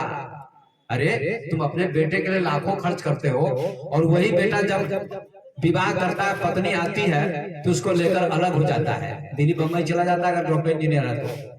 अब माँ जो है बुढ़ापे में भोजन बनाती रहती है। जिस बेटे के लिए इतना खर्च किया वो बेटा सेवा नहीं करता, वृद्धाश्रम में माँ को भेज देता है, वृंदावन में, है ना, काठमांडू में। ये सब उचित बात है? तो बेटे में भी खर्च करो, बेटी में भी खर्च करो, लेकिन 10वां अंश गुरु में भी खर्च करना चाहिए। गुरु में भी खर्च करना चाहिए। गुरु के लिए कोई ताली बजाया? नहीं बजाया। अच्छी बात है। देखते हैं, गुरु के लिए नहीं बजाता है कि कहीं हमारा नंबर न लग जाए, है ना। ब्याज भी पकड़ा गया इसमें? नहीं, ब्याज नहीं पकड़ा। ब्याज बहुत दान करते हैं, बहुत दान करते हैं। आश्रम में पक्का पिटवा दिए हैं। 50,000 रुपए खर्च किए हैं इंडियन हमारे अच्छे जी आश्रम में, 50,000 रुपए खर्च किए हैं, पक्का पिटवा दिए। 1 लाख नेपाली, 1 लाख नेपाली खिड़की भी बनवाए हैं और पक्का पिटवा दिए, फर्श। बहुत दान करते, बराबर फोन भी करते रहते हैं। और यहाँ से बहुत दान जाता है, यहाँ से सभी भक्त लोग बराबर कुछ न कुछ देते रहते, सभी लोग देते हैं। यहाँ के सारे भक्त धन्यवाद के पात्र हैं, बराबर जाता है यहाँ से। अभी यज्ञ में बुलाए बेचू जी, डॉक्टर राम बाबू जी, क्या ये गुरुदेव यज्ञ में प्रवचन दीजिए, यज्ञ हुआ था ना सुनना हमें, वहां भी यज्ञ में प्रवचन दिया। और बराबर यहाँ से जाता है। ये गुरु पूर्णिमा में भी 40,000 45,000 रुपया जाता है। और लगभग हमको लगता है मेरे आश्रम में हरिपुरबा से 10 लाख रुपया गया होगा यहाँ से, इससे कम नहीं गया होगा। धन्यवाद। आज तक, अभी तक मुझे स्मरण है डॉक्टर लक्ष्मी चौधरी थे, उनका भी देहांत हो गया। उन्होंने भी बहुत मेहनत की और वो भी बहुत भेजते थे। और सारे भक्त, हमारी माता बहनें भी बहुत बहुत धन्यवाद की पात्र हैं। बहुत श्रद्धा है यहाँ, एक रूप से श्रद्धा मेरे प्रति। और गांव में तो मिले जुले भक्त हैं, कभी इधर उधर भटक भी जाते हैं, लेकिन हरिपुरवा एक ऐसा गांव है जहाँ जितने भी भक्त मेरे हैं 100, 150, 200, 250, 300 सारे भक्त मेरे ही पूरे समर्थन में, पूरा समर्पण भाव है आप लोग का मेरे प्रति। इसलिए बहुत बहुत धन्यवाद देता हूँ आप सबको। तो दान तो कर ही रहे हैं, करना चाहिए और भी करना चाहिए। तो 10वां अंश दान में देना चाहिए। कंजूसी नहीं करनी चाहिए। सूरज कंजूसी नहीं करता, चांद कंजूसी नहीं करता, नदी कंजूसी नहीं करती है बहने में। पानी दे रही है, बह रही है, तभी तो पानी आता है उसमें हिमालय से। सूरज दे रहा है लेकिन उसके प्रकाश में कभी कमी नहीं आती है। फूल सुगंध देता है, कभी कमी नहीं आती है। पेड़ पौधे फल देते हैं, हर साल फिर फल आ जाते हैं। ये सोचिए, दान करने से कभी धन में कमी नहीं आएगी, आपका विकास होगा हमेशा सदैव। पाइप गड़वाते हैं, हैंड पाइप, उसमें से पानी आता है ना, रोज चलाते, जितना चलाइए, जितने लोग पानी पिएंगे उतना ही फ्रेश पानी आएगा, और जितना कम चलेगा उतना कम फ्रेश पानी आएगा। 15 दिन नहीं चलाइए, पीला पानी आएगा कि नहीं आएगा? प्रयोग करके देखिए, 15 दिन नहीं चलाइए पाइप को तो पीला पानी आने लगेगा। मतलब पाइप दान दे रहा है, जितना दान करेगा पाइप उतना फ्रेश पानी आता रहेगा। आप लोग भी जितना दान दीजिएगा उतना ही और भगवान देते रहेंगे।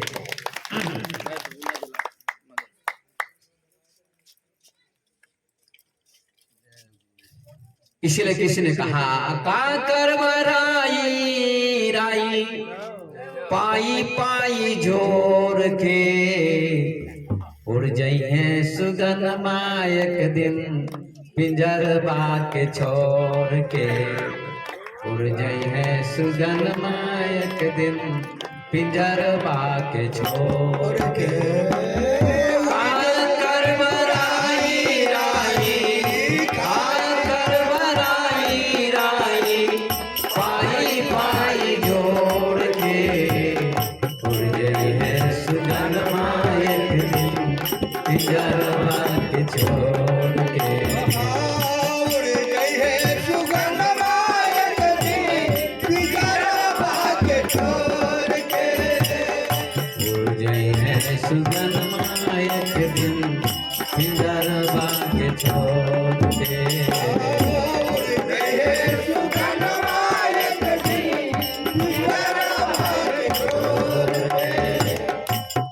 राई राई पाई पाई जोड़ते हैं और एक दिन आत्मा रूपी पक्षी इसमें से निकल जाता है, आत्मा निकल जाता है। उड़ जाइए सुगनमा एक दिन पिंजरबा के छोड़ के। शरीर पिंजरा है, इसमें से आत्मा निकल जाती है, शरीर मर जाता है, लाश बन जाता है। इसलिए जो भी हम दान कर लेंगे वही मेरे साथ में, आपके साथ में जाएगा। एक बहुत कंजूस आदमी था, कंजूस का बाप मक्खी चूस। कंजूस तो अपने खाता, दूसरों को नहीं देता। मक्खी चूस ना अपने को खाता, अपने खाता ना दूसरों को देता है, ना अपने खाएगा ना दूसरों को देगा। मक्खी घी में पड़ जाए और दूध में, उसके पंख में जब दूध लग जाता है उसको भी जो निचोड़ के खा जाता है चूस के, उसका नाम मक्खी चूस है। सत्यनारायण भगवान की पूजा कराई एक व्यक्ति ने। पंडित जी आए, कहा एक नारियल खरीद के लाओ। नारियल खरीदने गया, तब पूजा होगी, नहीं तो नहीं होगी। बाजार में गया, नारियल का दाम कितना है उसने पूछा, कहा 5 रुपए। कहा बड़ा महंगा है। कंजूस था, मक्खी चूस था, कंजूस का बाप मक्खी चूस। कहा बड़ा महंगा, 5 रुपए इसका दाम है, नहीं लूंगा। दूसरी दुकान पर गया, दूसरे आदमी के पास, कितना इस नारियल का दाम है? कहा 4 रुपए। कहा बड़ा महंगा है। आगे बढ़ गया, तीसरी दुकान पर गया, एक नारियल उठाया, कहा कितना दाम है? कहा 3 रुपए। का बड़ा महंगा है। कम होता जा रहा दाम, फिर भी कहता महंगा है। चौथी दुकान पर गया, कितना दाम है? नारियल उठाया एक, कहा 2 रुपए। का बड़ा महंगा है, नहीं लूंगा। पांचवी दुकान पर गया, कहा कितना दाम है नारियल का? कहा 1 रुपया। का बड़ा महंगा है, नहीं लूंगा।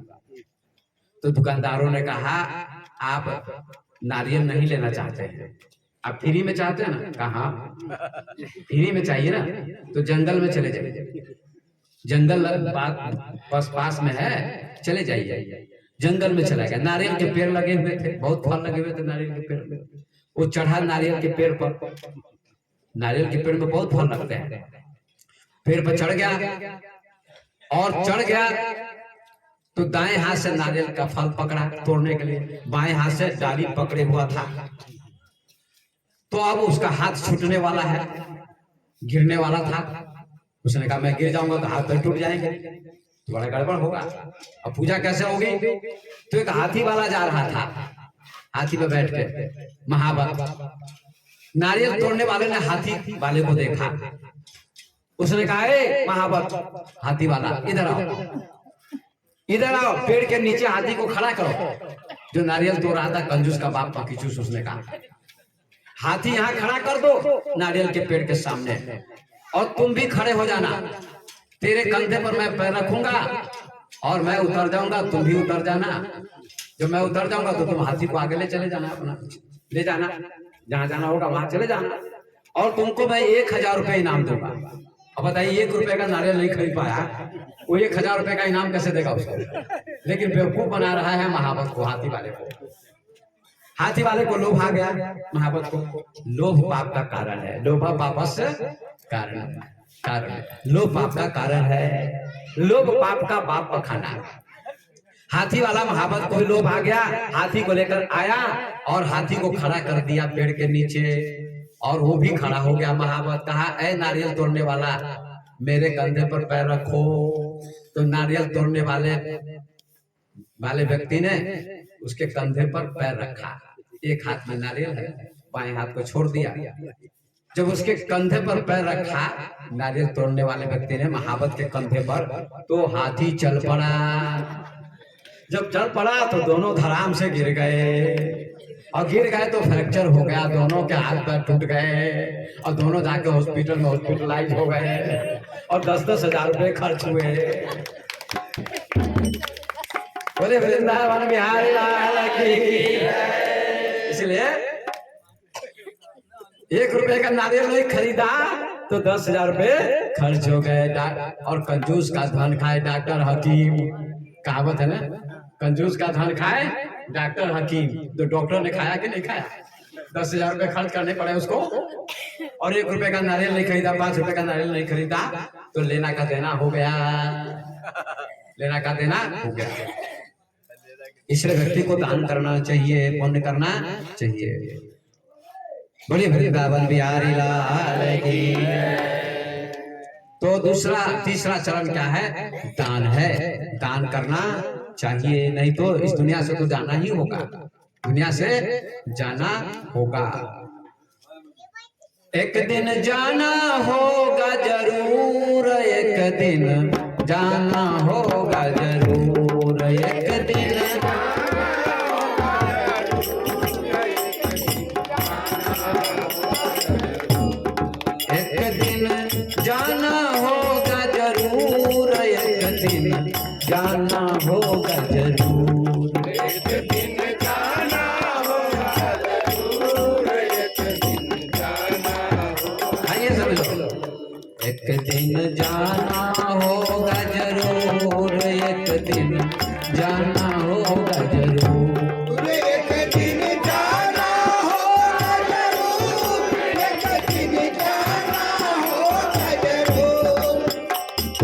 लक्ष्मण राम अमर जो होते रहते हैं लहजोर, लक्ष्मण राम अमर जो होते रहते हैं लहजोर। भगवान राम भी चले गए, धरती छोड़कर जाना तो पड़ेगा, लक्ष्मण जी भी चले गए, लेकिन उनकी पूजा हो रही, महान कर्म करके गए, जाना तो पड़ेगा लेकिन महान कर्म करके जाओ।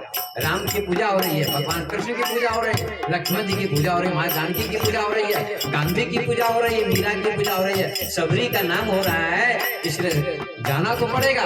मगर अच्छे कर्म करके जाओगे तो बाद में पूजा होगी, आदर होगा, सम्मान होगा। जब तक सृष्टि रहेगी तब तक नाम चलता रहेगा ऐसे व्यक्ति का। एक दिन जाना होगा जरूर, एक दिन जाना होगा जरूर। एक दिन जाना होगा जरूर, एक दिन जाना होगा। कुंभकर्ण रावण बड़ा योद्धा, कहते थे हम सूर। कुंभकर्ण रावण बड़ा योद्धा, कठिन काल ने उनको खाया, कठिन काल ने उनको खाया। हो गए चकनाचूर। एक दिन जाना होगा जरूर। एक दिन जाना होगा जरूर, एक दिन जाना होगा जरूर। एक दिन जाना होगा जरूर। एक दिन जाना होगा जरूर। एक दिन जाना होगा जरूर, एक दिन जाना होगा। अर्जुन से छत्री नहीं जग में, कर्ण दान भरपूर। अर्जुन से छत्री नहीं जग में, कर्ण दान भरपूर।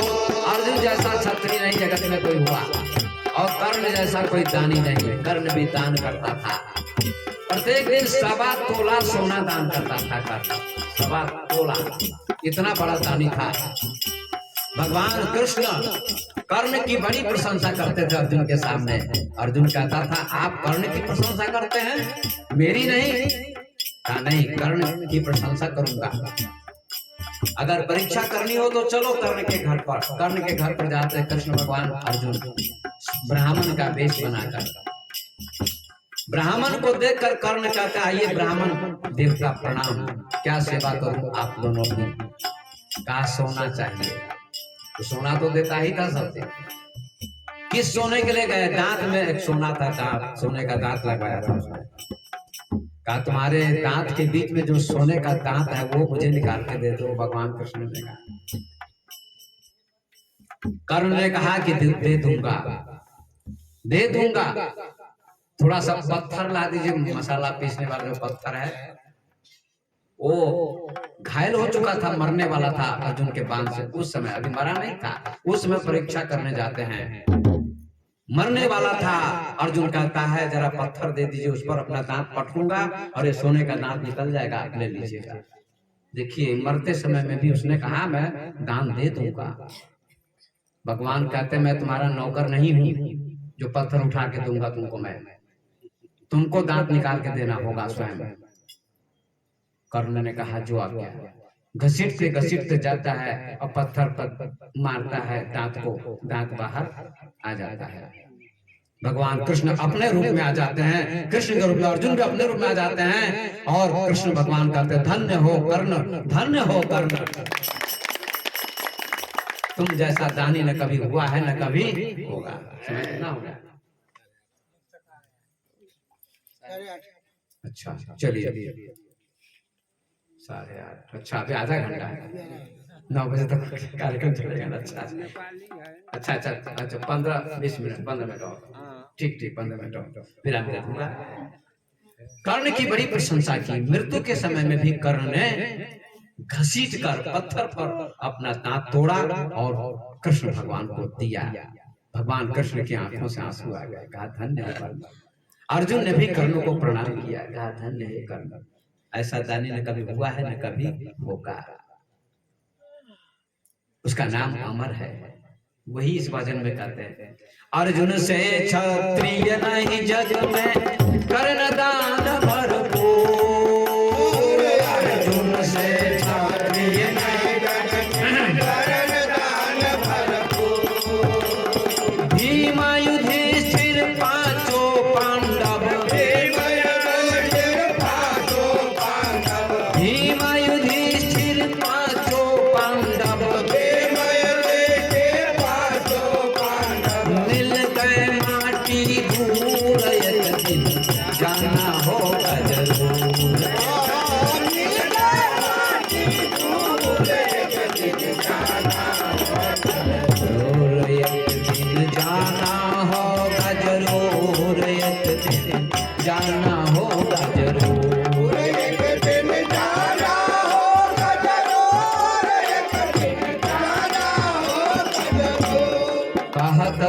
कबीर सुनो भाई साधो, कहत कबीर भजन तब करियो ठाठे काल हजूर। कहत कबीर भजन तब करियो काल हजूर। एक दिन जाना होगा जरूर, एक दिन जाना होगा जरूर, एक दिन जाना होगा जरूर।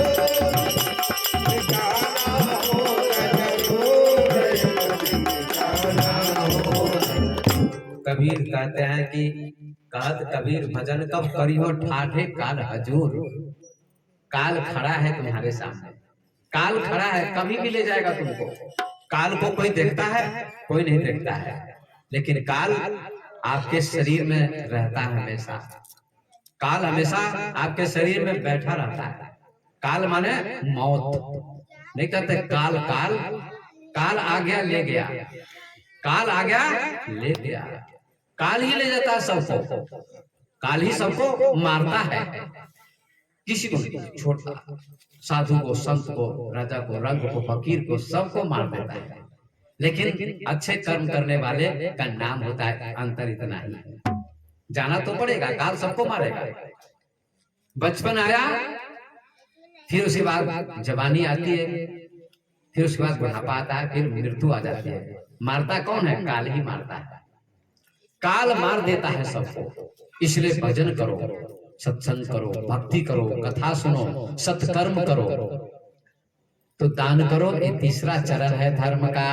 पहला चरण क्या है? तप। दूसरा चरण क्या है? सत्य। और तीसरा चरण क्या है? दान। दान करना चाहिए। लोग कहते हैं हम ही देते हैं दान, शिष्य लोग कहते हैं, भक्त लोग कहते हैं हम दान करते हैं, गुरु जी को देते हैं, या गरीब को देते हैं, या देश को देते हैं, या किसी को देते हैं। आप दान देते हैं जरूर, हम भी तो दान करते हैं ना। हम किस चीज का दान करते हैं? हम भी तो दान करते हैं। गुरु दान करते हैं, महापुरुष भी दान करते हैं। किस चीज का? ज्ञान का। मैं दान कर रहा हूँ ना 3 दिनों से, और कई साल से आता हूँ नहीं, और दान देता हूँ, ज्ञान का दान देता हूँ, आप लोगों को दान करता हूँ। गुरु जैसा कोई दुनिया में दानी नहीं है। गुरु समान दाता नहीं, याचक शिष्य समान, 3 लोक की संपदा सो गुरु दीनी दान। गुरु जैसा कोई दुनिया में दानी नहीं है, संत जैसा, गुरु जैसा। मैं जो शब्द सुना रहा हूँ, प्रवचन सुना रहा हूँ, सत्संग कथा सुना रहा हूँ, इसका मूल्य आप दे सकते हैं? इसकी कीमत चुका सकते हैं? नहीं। कपड़े की कीमत है, सोने चांदी की कीमत है, चावल दाल की कीमत है, लेकिन ज्ञान की कोई कीमत नहीं है। करोड़ों रुपए दे दीजिएगा, फिर भी आप कीमत नहीं चुका सकते हैं। इसलिए मीराबाई ने गाया, पायो जी मैंने राम रतना धन पायो, पायो जी मैंने राम रतना धन पायो, पायो जी मैंने राम रतना धन पायो, पायो जी मैंने। गाइए सब लोग, पायो जी मैंने राम रतना धन पायो, पायो जी मैंने बस तू अमोलक दी मेरे सतगुरु, बस तू अमोलक, बस तू अमोलक दी मेरे सतगुरु, बस तू अमोलक ओ कृपा कर अपनायो, पायो जी मैंने राम रतना धन पायो, पायो जी मैंने राम रतना धन पायो, पायो जी मैंने राम रतना धन पायो। दिल्ली, बम्बई, उत्तर प्रदेश में कथा होती है, भागवत कथा, रामचरितमानस की कथा। आप टीवी पर देखते होंगे। मेरा भी प्रवचन यूट्यूब पर आता है, आप लोग सुनिएगा। चैनल मेरा खुला है, ये रिकॉर्डिंग हो रही ना। आज विनोद जी के लड़के ने भी कहा आज हम भी रिकॉर्ड करेंगे अपने घर के लिए, तो अच्छी बात है। और यहाँ भी रिकॉर्डिंग हो रही है, यहाँ भी रिकॉर्डिंग हो रही है ना। बहुत अच्छी श्रद्धा है इनके लड़के के, पूरे परिवार के। वो रोज आते हैं लेने के लिए, तो आज रिकॉर्डिंग करेंगे, हम लाइव भी करेंगे। लाइव तो शायद नहीं हो रही है, रिकॉर्डिंग हो रही है। बहुत अच्छी बात है, ये श्रद्धा सराहनीय है। मैं बहुत आशीर्वाद देता हूँ इस बच्चे को कि ऐसा भाव हर बच्चे में, युवक में होना चाहिए, संत के प्रति, गुरु के प्रति। बहुत अच्छी श्रद्धा है।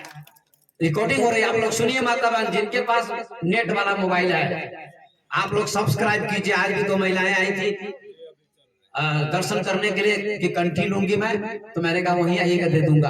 आई है कि नहीं आई है पता नहीं, शायद नहीं आई है, दूर घर है उनका, तो उनको दिया मैंने। मेरा चैनल खुला है, स्वामी विवेक ऑफिशियल चैनल का नाम है। क्या नाम है? स्वामी विवेक ऑफिशियल। स्वामी विवेक ऑफिशियल। यूट्यूब पर सर्च कीजिएगा तो आ जाएगा, चित्र आ जाएगा, प्रवचन भी आ जाएगा। सैकड़ों प्रवचन जा चुके हैं, जो प्रवचन आपको अच्छा लगे सुनिए, सैकड़ों प्रवचन। और सब्सक्राइब कर दीजिएगा एक बार, तो जो नया वीडियो डाला जाएगा वो आप में चला जाएगा। ये कथा हुई है सुना में, हरिप्रभा सुना के बीच में, वो सारे प्रवचन भी रिकॉर्ड किए गए हैं और डाले जा चुके हैं। यही बच्चा डालता है, सुजीत में जो मेरे साथ रहता है, यही डालता है। तो मैं निवेदन करता हूँ, किनके पास नेट वाला मोबाइल है जरा हाथ उठाइए, हाथ उठाइए ना। किनके पास है 4G नेट वाला मोबाइल? बड़ा बड़ा बड़ा मोबाइल। हाँ हाँ हाँ, ठीक है। आपके पास तो है, आप तो कर ही रहे हैं। इन लोगों से पूछता हूँ, और लोगों के पास नहीं है। बच्चे के पास रहता है, तो बच्चे से आप कहिए कि हमको दिखाओ। माता बहनों से मैं कहना चाहता हूँ, पुरुषों से भी, तो सभी लोग देखिए, सब्सक्राइब कहिए बच्चे से कर दो, और नया नया प्रवचन जाने लगेगा, तो संख्या बढ़ेगी, हमारी भक्तों की संख्या, लोगों की संख्या बढ़ेगी, और प्रचार होगा दुनिया में। बहुत देशों में प्रवचन जा रहा है। आप लोग फैलाइए गांव में, और लोगों को कहिए कि आप भी सुनिए, आप भी सुनिए, आपको पुण्य मिलेगा। कथा होती है दिल्ली, बंबई में, वृंदावन, उत्तर प्रदेश में। एक लड़की है जया किशोरी, वो प्रवचन देती, बहुत सारी लड़कियां प्रवचन देती है। उसके प्रवचन में एक आदमी आया बंबई से, 11 लाख रुपए दान दिए, 11 लाख दान दिए मंच पर जाकर। बताइए, 11,000 नहीं, 11 लाख रुपए दान दिए एक आदमी ने बंबई का। उसने 11 लाख रुपए दान दे दिए।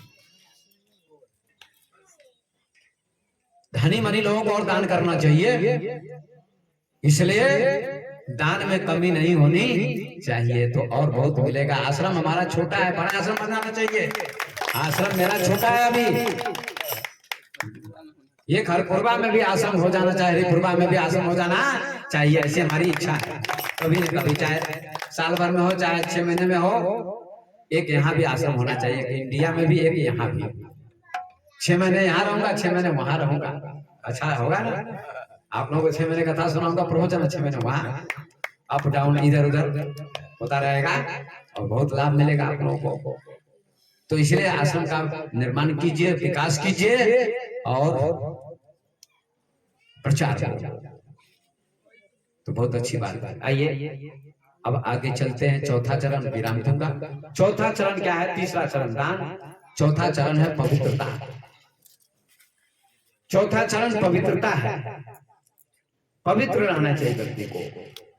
शौच माने पवित्रता, बाहर की सफाई, भीतर की सफाई, बाहर की पवित्रता, भीतर की पवित्रता। बाहर भी पवित्र रहिए, प्रत्येक दिन स्नान करना चाहिए। आज के युग में तो सभी लोग करते हैं, पहले के युग में नहीं करते थे लोग सब चीज, पहले के जमाने में। अब सब दिन स्नान करते हैं, प्रत्येक दिन स्नान करें, कपड़े को साफ रखे, आंगन को साफ रखे, झाड़ू पोछा लगाए, बच्चे को भी साफ रखे। महिलाएं भोजन बनाती हैं, उनको पवित्रता से भोजन बनाना चाहिए, पवित्रता से भोजन बनाना चाहिए। शौच आदि जाइए, चाहे स्त्री हो चाहे पुरुष हो, उसको बढ़िया से। आजकल सरकार भी तो मोबाइल में, कोरोना का प्रचार हुआ तब से बराबर उसमें यूट्यूब क्या कहते हैं, मोबाइल पर प्रचार होता है कि सफाई पर ध्यान रखे, दूरी से बात करे, सफाई पर ध्यान करे, ध्यान दे। ये बहुत सारी बातें बताई जाती हैं। तो हाथ बढ़िया से धोना चाहिए, शौच आदि से आकर साबुन से, हैंड वॉश से हाथ धोना चाहिए, और कपड़ा छुए स्पर्श करे। माता बहन जो बच्चे वाली माँ है, बहन है, भोजन बनाने वाली जिसके पास बच्चे हैं, अगर बच्चे को छूती है तो हाथ धो के फिर भोजन को छूना चाहिए। नहीं तो कितनी ऐसी महिलाएं होती है, बच्चे को छू रही है, कपड़ा छू रही है, उसी हाथ से फिर जाती भोजन परोसने के लिए। ये अशुद्धता है, ये अपवित्रता है। बहुत सी महिलाओं को ज्ञान नहीं है, बहुत सी महिलाओं को आज भी ज्ञान नहीं है। ये ज्ञान कौन देगा आपको? संत महात्मा गुरु ही देंगे। इसलिए पूरी पवित्रता होनी चाहिए, पूरी सफाई होनी चाहिए।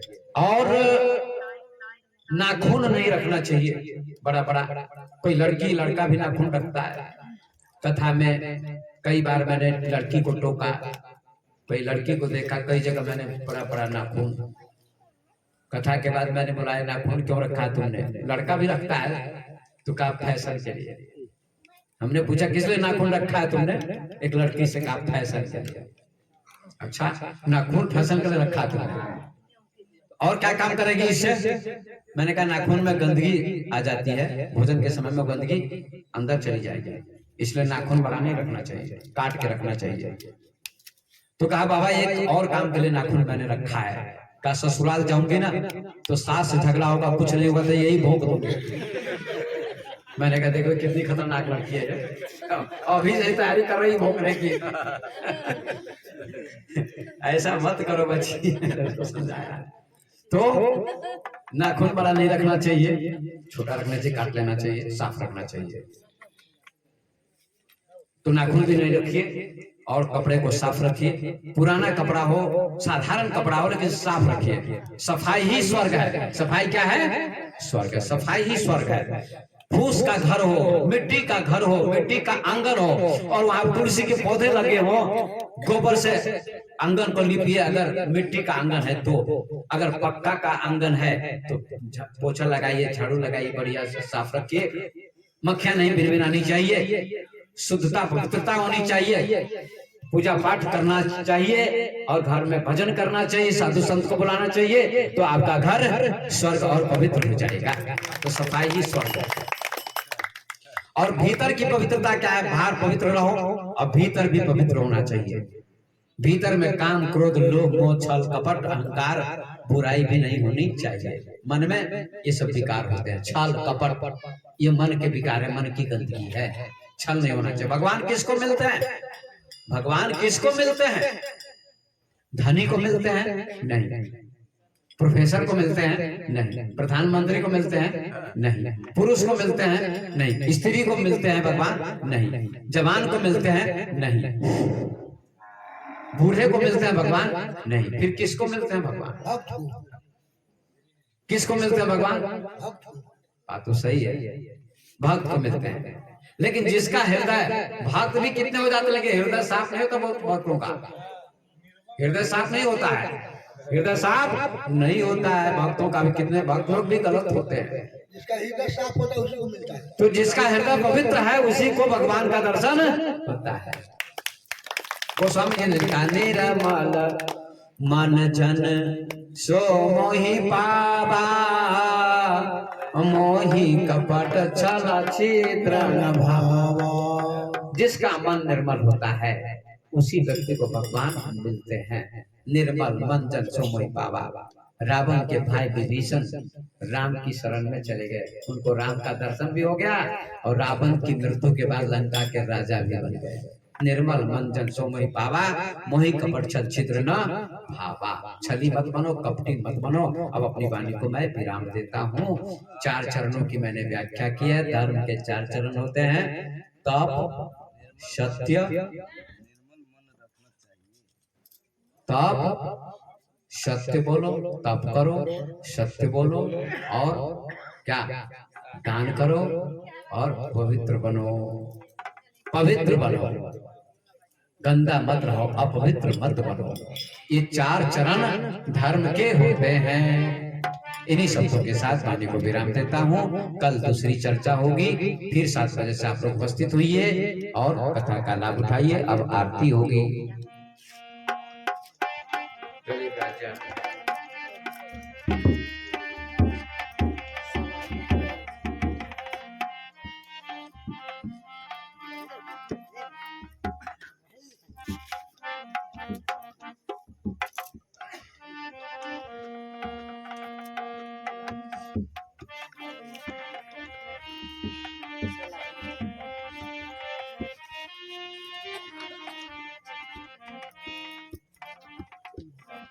सच्चिदानंद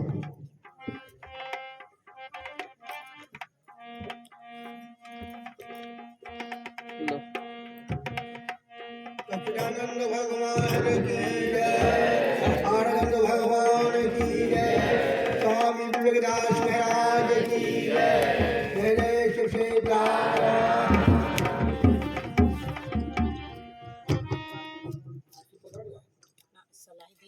सलाई जल जाए।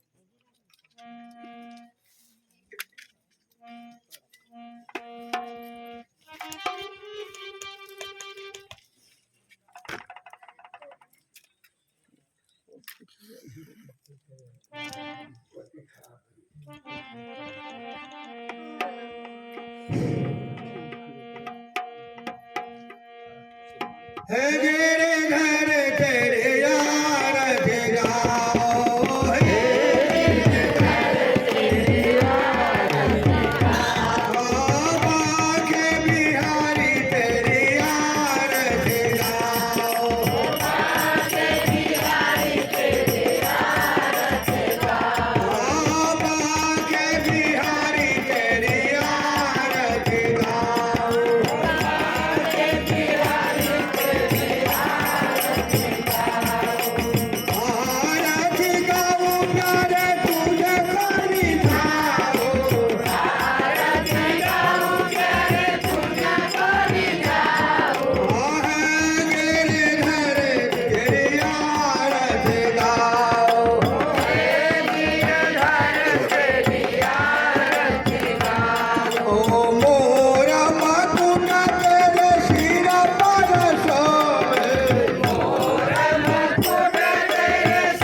की जय, संत सरोवर की जय, संत समाज की जय, हनुमान जी महाराज की जय, कृष्ण भगवान की जय, सरस्वती माता की जय, हरपुर नगर बस्ती की जय, जय जय श्री सीताराम।